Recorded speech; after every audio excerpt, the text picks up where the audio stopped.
howdy, how's it going? My name's Winona and welcome to another episode of Utter Chaos. Okay, here's the situation. My parents went away on a week's vacation and I'm a slack bitch. No, I'm not, okay? I'm not. Because I did in fact film something, but it's taking longer than I'd anticipated. And it's been a busy week, man. A busy 2 weeks. Man. And also, your bitch had 2 job interviews, okay? So I'm rolling on a high. Things are finally coming up Nona, you know what I mean? Hello there. Editing me popping in to say I did in fact get the job, so thank you, thank you. Also means it's probably going to be a little bit more infrequent. Sorry. Also, like social life and things. I've been a busy beaver. I've been getting out and about, which is exhausting, but you know what? It's great. I'm doing as the young folk do, and I'm living my life. So anyway, I did film a video, right? But it's taken longer than I'd anticipated. I thought that was going to be a fast one, but bro, it took a lot of thinking power. Like, I haven't even finished the actual artwork at this point. So don't even get me started on the whole editing thing. That's not, nope. So instead, to tide you over, that video shall be released maybe next week, maybe the week after. Who knows? Instead, I thought, hey, big box of ideas, please be kind to me and let me do something quick or easy. It's not going to happen, because every time I wish that that's going to happen, it's not. Without further ado, let's get the big box of ideas and see what it has in store for me. Please be nice. Sleeves up. I don't know why sleeves up. It feels wrong if I don't. Ritualistic shake first, obviously. Okay, that's quite enough of that. Whew. Yeah. Let us dip in, shall we? Please be nice to me. I forget half of the stuff that I put in here, honestly. More than half. I don't know what's in here. I mean, this is not going to be interesting for you in any way, shape or form. It's literally just read a book. I had mentioned before that this box existed before this channel, alright? And I just put everything I wanted to do into the box. Reading a book was one of them. Because sometimes I just have to set aside time to read. Story time with Nona. I could make it interesting. Am I considering this? I'll dip in again, and if it's a long project, then I will read to you. Here we go. What are you? Is it like paint toenails or some shit? Oh, no. Just customize playing cards, which I do eventually want to do, just not right now. So I guess, am I reading to you? I could turn it into a challenge. Accent challenge, right? I have to read a sentence or a paragraph in a certain accent, yeah? That's pressure on me. So what if I'm shit? Alright. How to turn something that's, I don't want to say boring because it's fun for me, just probably not the content that you were looking for, is just be read a story. I'm stalling, clearly, because it's making me nervous, actually. What am I reading at the moment? Currently, I'm making my way through the Harry Potter books, but is that still a controversial topic? I don't know. So I'll pick something else, but all my books are about murder. This is gonna be fun. Bear with. Jesus Christ, here we go. I like to think I'm good at accents. Alright, let's do a wheel. Alright, let's go. Good old standard issue American. I mean, I know there's a lot of accents in England and stuff, but let's just go generic British. Scottish, because I fucking love it. I've had a mental blank on it. Accents now. Southern American. I embarrassed the hell out of myself. Irish. They're coming now. They're coming there. French. It's another one. German.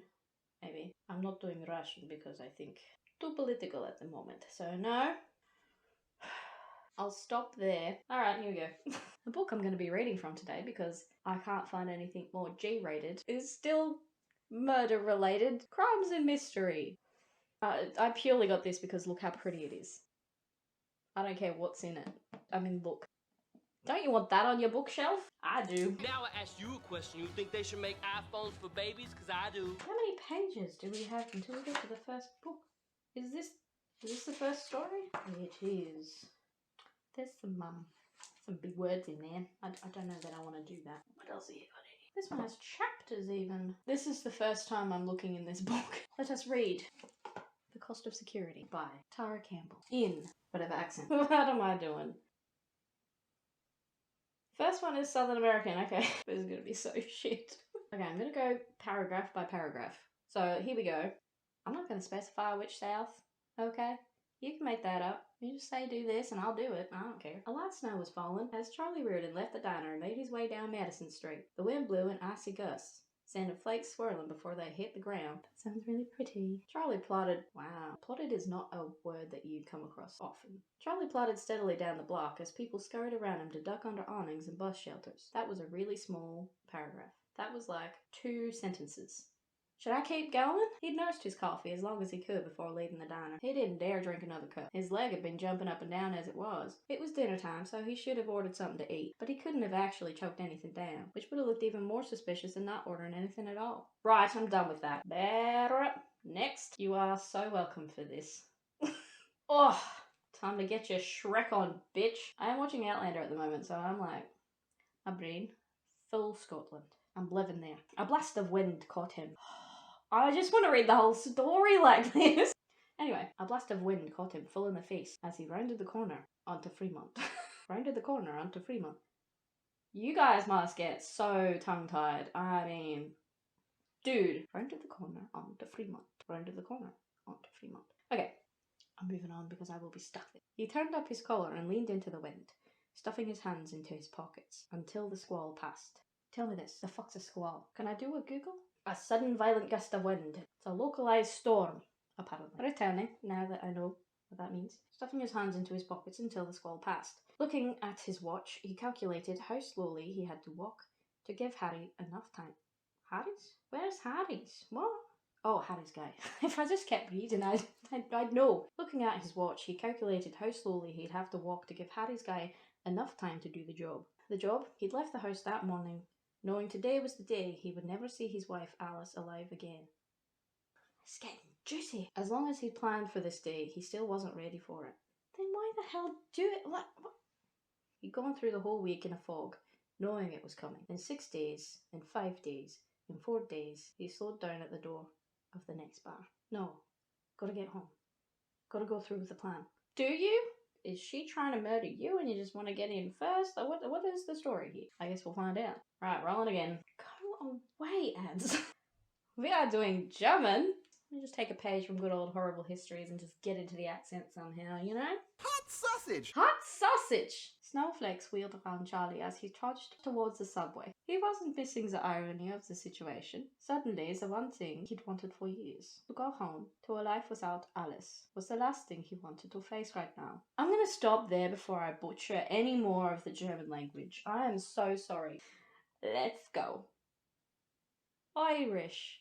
Let me just try and manifest. Aisling B. Liam Neeson. Let's go full on Derry Girls. Except she would be there. He was supposed to find her body in the bedroom, the result of a robbery gone tragically awry. I want to watch that again. No, watch everything else on your list first. Over the past 20 years, his hatred of Alice had bubbled up from a simmer to a roiling boil. Why did I read books like this all the time? Time had not been kind to her. Her sultry, smoky voice had turned harsh and raspy. Her ripe, ample figure had sagged, but he could handle all that. It was the laugh that got to him. Editing me popping in to say, parts of this decided to get corrupted. So I'm going to have to read that bit again, otherwise you're going to be missing parts of the story. It had once tinkled with optimism and pride. Pride in him. But over the years, well, things can go wrong. A man makes mistakes. The restaurant, the jazz bar, the hotel and the Poconos. His businesses hadn't taken off, but you learn from mistakes, right? Though all she learned to do was laugh, and now every time she had an idea, a new way to spread his wings and be his own boss, that disdainful laugh of hers needled into his ears and drew blood. Wow, talk about hatred. American. Are you down from? America. Down from? America. What? Are you down from? Yes, I am. A man couldn't grow with a woman like that hanging from his neck. Sealing the deal with Harry Munson had been an unreal moment of elation. He could almost touch it. He could feel that freedom. But over the past week, the fever had leached out of him a little each day, and now he just felt numb. Worse than numb. Like jelly. It's jelly, though, isn't it? Yes! Like jelly. Charlie stopped. His shoulders drooped and his eyes focused on the pavement. Then, on nothing. He reached a hand out to the wall and leaned against it. His brain was a giant cotton ball, and all his thoughts were getting snagged on the clingy strands inside his head. He ran his other hand over his face and pinched the space between his eyes. I'll reenact it. Is that the same? Ready? Oh god. Yeah? Oscars all round. Reminding himself he was in public, he pushed up off the wall and continued the route to his subway stop. The route. Route. How would you say it? I don't know. How do I say it? Route. route. You got me questioning myself here. There was nothing to do but go home. Why didn't you just go home? We've only got 2 accents left, and I'm kind of enjoying this. I'm not gonna lie. Alright, here we go. We're spinning. La baguette! Where did I get up to? Where did I get up to? Oh, Harry Mudson had originally come to bid on the security contract for the house. Charlie's discussions with him about how to protect the house had turned into an analysis of the vulnerabilities of the various security systems, which in turn became a conversation about how to best exploit said vulnerabilities to reach other ends. Turned out, Harry was no stranger to this series of conversations. The wealthy often had more to hide than their variables, and he said he knew a guy who could help with his other project. Charlie wanted that. The last one's British, which me and my best friend got stuck in once, so to solve this, we discovered that we just had to say plant in the most Australian accent that you possibly can. Plant. So if I get stuck again, that's what I'm doing. But it would be bad for business, Harry explained, if it looked like one of his own clients had gotten robbed and his wife killed on his company's watch. To solve this problem, he and Charlie staged a series of arguments over the price of the security system. Charlie acted like he didn't want to deal with Harry, which left Harry having to speak to Alice, all the better to get to know her habits and weaknesses. Once Harry had gotten all the information he needed, Charlie called the security contract negotiations off, and at that point, the other contract had begun. Let's try a different British for this one, yeah? Charlie sat in the subway, trying to keep his leg from bobbing up and down. He looked round to see if anyone else looked as hot as he felt. His wool coat hung on him like a suit of armour, pinning him to his seat, and he barely registered his stop in time to get out. Driving home from the parking garage, he fought the urge to turn around and go the other way, but where would he go anyhow? Let's just go full Aussie, yeah? Here we go, full Australian. More Australian than me. Sometimes I don't think I'm that bogan, and then I listen to myself and I'm like, it was snowing harder out there than in the city. It was dark now, but the roads were still relatively clear. Charlie, nah mate, his name's Chaz now. Chazza gripped the wheel as the wipers battered away, thickened in flakes. Slow and careful, he told himself. Now was not the time to slip up. It's the only way, he kept reminding himself. This was the only way he could see to get out without losing everything. He put up with Alice for 20 years. Fuck, that's a long time. Although it hadn't always been bad. Their passion-filled honeymoon in the Poconos. Never been there. Never been outside Australia, mate. There was a reason he wanted to go back. Her pride in her work, when she used to work. Ah, here we go. Resentment building up. She mixed a mean martini. And Those Eyes. There is a song by an Australian band called Those Eyes. I can't play any of it because copyright and all that jazz. Thirsty Merc, if you're wondering. After all those years, their vivid green sparkle could still set his stomach aflutter. That doesn't sound right coming from an Aussie battler, mate. But those same eyes were the sucker punch when she laughed at him, which happened way too often now. She and her father? Nah, mate. She and her old bloke, that elitist arsehole who never thought Chaz was good enough for his daughter. Old goat. Despite whatever business values he'd had, Chaz worked hard to make sure he could give Alice whatever she wanted. And she wanted. And wanted. It was never enough. Right, well, I think we're just going to end that one there. Yeah, look. Probably doesn't make up for missing an upload last week. But there you have it. Oh boy. Anyway, I forget my outro now. Honestly, I could read that whole thing in a Scottish accent, and I might do, but I don't know. How kid's this? That's my bookmark, so I'm not going to take it out. No, I will take it out. This, I'm not even kidding, one of the best purchases I've ever made in my life. I'll just shove that back in here. It's like a Pixar lamp. Anywho, yeah, that's me done. That is me 100% done. I'm so sorry. If you'd like to subscribe, please do so. These are my socials. Completely get it if you don't wanna. Thank you so much for joining me on another chaotic adventure. And chaotic it was. An adventure through emotions, yeah. And I hope to see you next time. I'm gonna stop saying week. We know how I am. Plus, yeah, bitch might be getting a job, so. Everyone, fingers crossed please. Because then, I can get a house of my own. Which in turn means I can decorate the whole house with plant babies, which I may or may not have gotten a few more on the weekend. I have an addiction. Yep, it's getting to be a problem. But, I mean, they are so cute. Although I may have roped Emma into this obsession as well. I'm so sorry. No regrets. Anywho, with that, later, Tater. I am such an idiot.